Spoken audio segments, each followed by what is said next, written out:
Welcome back to KRAM. This is Rogan Harris. And I'm Joseph Grimaldo. As is our Halloween tradition, each of our anchors will die a gruesome death as they introduce the stories today. Wait, what? Just don't worry about it. We will take a look now at Rampart class that has become a tradition. Coach Shev has taught Rocky Mountain High for years, but he's not alone anymore. Ms. Rassick and Mr. Brown are helping out with this adventurous class and continuing the tradition. Can we get back to the part where we die a gruesome death? Sure, after we deal with the dragon. What dragon?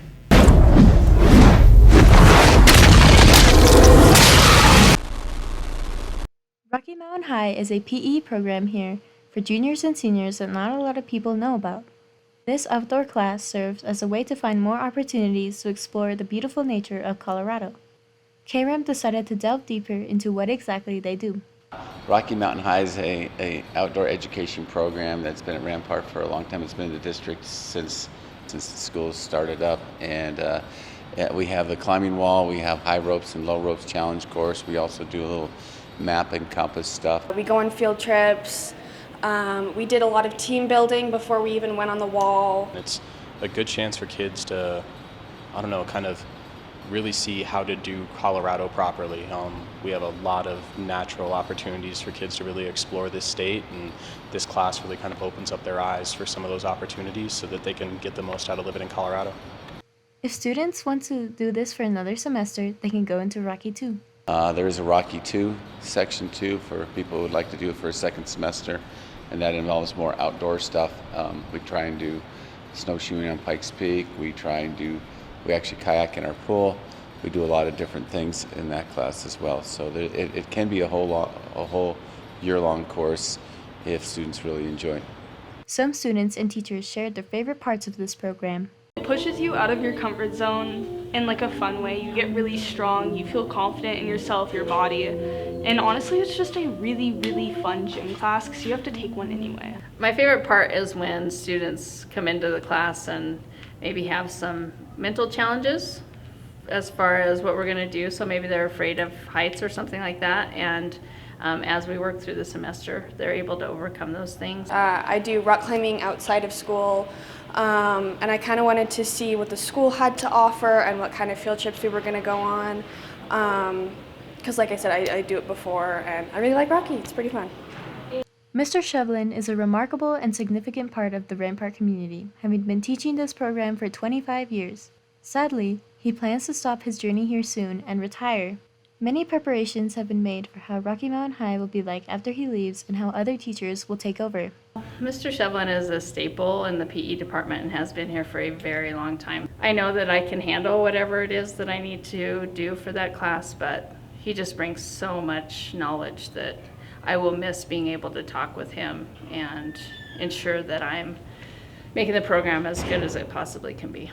Kind of high stakes at the same time. Like, it's not something that I wanted to just jump into lightly, because there's student safety that's kind of a daily thing that we got to make sure that we return you guys back home to your parents, and trying to make sure that we can get you guys out of your comfort zone, freak you out just enough, but then make it where it's something you want to continue to do every day. So if I can continue that, then I'll feel pretty good about it. I love coming to school. I enjoy coming to Rocky, and I'm slowly getting to the point where I definitely, I'm gonna move on. I'm not sure when that will be.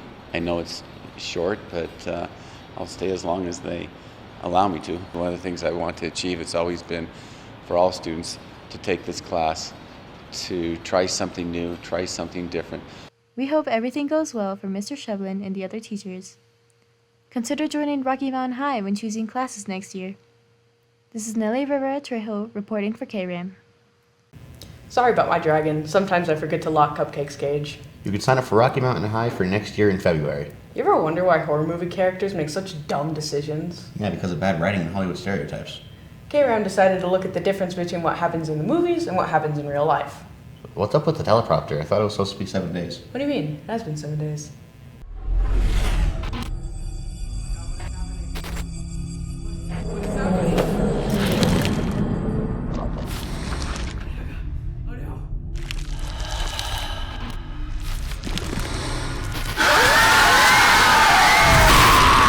Horror movies wouldn't be horror movies without their typical cliches. Here are some things that make them so predictable but would never happen outside of Hollywood.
Dude, I can see you.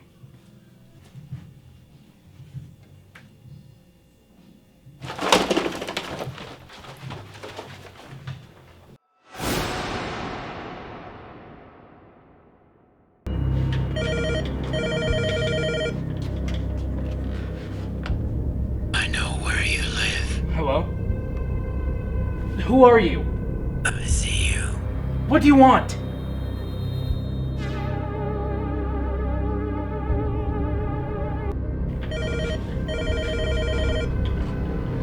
Hello? I know where you live, and I'm going to murder your entire family tomorrow.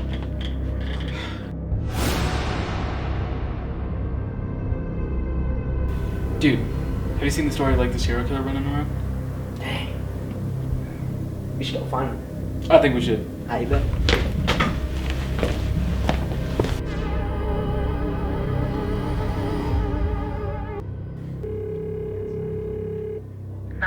What's your emergency?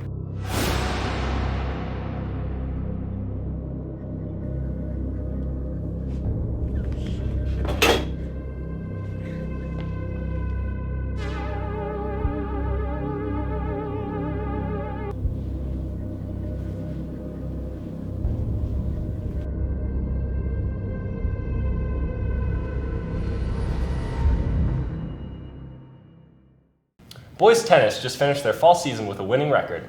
KRAM checked in with them to get a report on the season. Thought we were supposed to die here. I think we might survive this.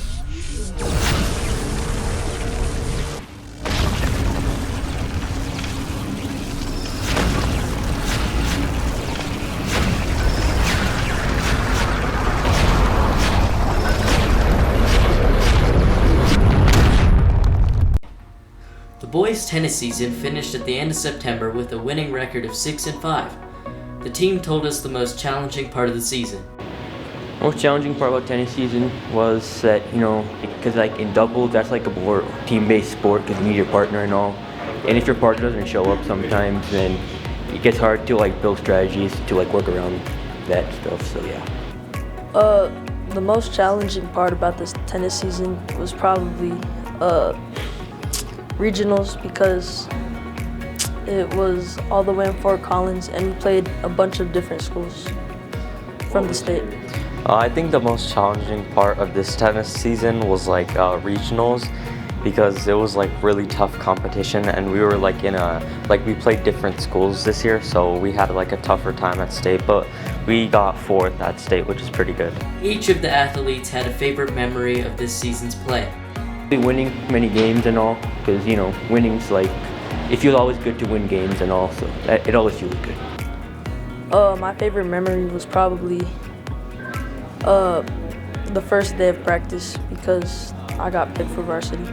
I really enjoyed the team events that we did, especially the team dinners. Those were really fun, and we got to get to know each other more, and it was just a really cool experience, just talking with everybody and having dinner together. While the season might be over, they still have many goals for themselves to improve next year. Well, as far as goals for tennis, there's I want to get more consistent with strokes and being a leader around the team and all, so yeah. Goals I have to improve are practicing, getting out on the courts more. I'm gonna try and play tennis over the summer, maybe with some of my friends, so I can just stay active. Good job on winning the tennis season, boys. This has been Tiernan Cap signing off for KRAM. Congratulations to boys tennis on a winning season of 6-5. As we approach Halloween, we have a few tips for do's and don'ts. Stay safe out there, Rams. Ironically, we're not safe in here. What's that sound?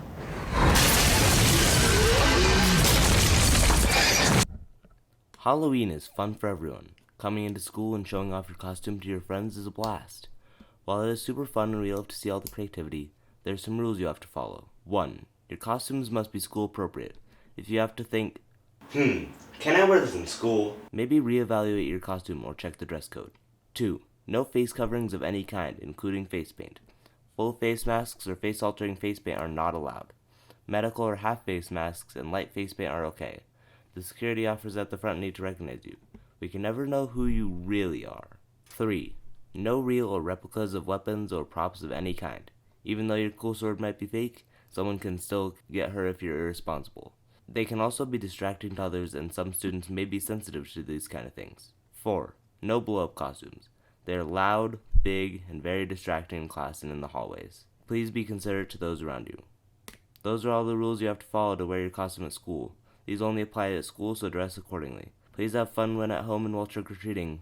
This is Cameron Hazeltine, reporting for KRAM. We finish off this episode by seeing how well Rampart knows their Halloween trivia. In this student interest piece, KRAM asked the student body what they know about Halloween. Let's see how they did.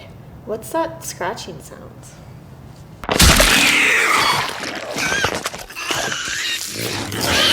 Welcome back, Rams. This week on KRAM, we have a spooky, scary Halloween trivia coming at you. I'm Carter Phillips. Cruz is on the camera. Let's go find some victims. Before we begin, you, the viewer, can also play along. The way it works is super simple. I'm going to show a question on the screen and 4 answers, and you just pick whichever answer you think is the best. Good luck to everyone participating, and happy Halloween. All right, let's start it off with just a little Halloween history. Our first question is, what is the Celtic Fall Festival that was the precursor to Halloween? Is it A, Hallows Eve, B, Samhain, Samhain, C, Spooky Day, or D, Festival of the Dead? Let's see what some of our Rams think before I give you the answer. But A? Definitely Spooky Day. Just kidding, it's B. E, the Titanic. The Titanic is incorrect. I think it's pronounced Samhain, but it is Samhain, yeah. I didn't know how to say it, so I've just been saying Samhain. I don't think that's right. You know what? The answer was B, Samhain, and I said it right the entire time. Our second question is, before pumpkins, this food item was a staple for carving. Is it A, turnips, B, watermelons, C, pineapples, or D, eggplants? I'm feeling turnips. What was the first one? A, turnips. Turnips. Definitely watermelons. Is it A, turnips, B, watermelons? Turnips. It's turnips. You didn't even let me finish that immediately. The answer was A, turnips. Moving on to our next question, it is, what is widely regarded to as the first horror movie? Is it A, Child's Play, B, The House of the Devil, C, The First Saw, or D, Napoleon Dynamite? Napoleon Dynamite all the way. 100% game. Terrifying. It shakes me to my core. House of the Devil. Well, I mean, it's hard because it depends on how you're defining horror, but I think if you're looking at like original British folk horror, it's going to be like House of the Devil. House of the Devil. But Napoleon Dynamite is terrifying. The answer was The House of the Devil, and it was made in 1898. Our final trivia question is the hardest one on this list. The final question is, Nightmare Before Christmas, a Halloween movie or a Christmas movie? Man, that's a Christmas movie all day.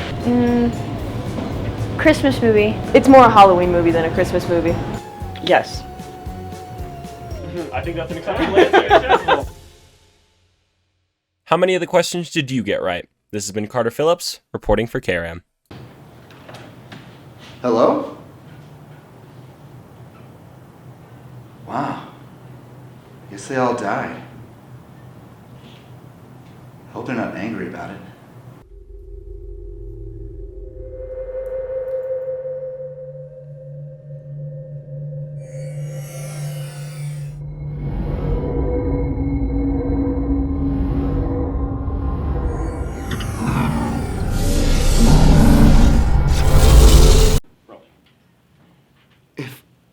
Only I could have lived to see the theater performance of Clue next week on Thursday, Friday, or Saturday at 7, or the matinee on Saturday at 2.